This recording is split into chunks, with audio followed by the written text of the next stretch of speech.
How to fix Telegram too many attempts, please try again later error. So if you want to fix Telegram too many attempts, please try again later error, then what you need to do is first you just need to simply tap and hold on to your Telegram application. Go with the app info. Under the app info you need to go with clear data, which is on the bottom right, and then you can go with manage space, and here you need to clear the cache.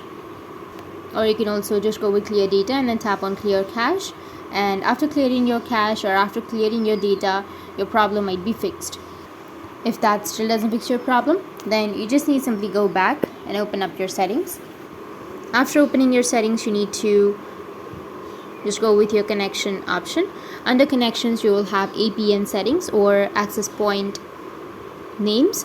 You need to tap on the access point names. If you don't find it, you can also go with the search settings and then search for access point names. After searching, if you find the option, you just need to simply go with the top right, which has that 3 dot options under access point names, and then reset APN settings. After resetting your APN settings, your problem might be fixed. After that, you can open up your Telegram and try to log into your account, and your problem will be fixed.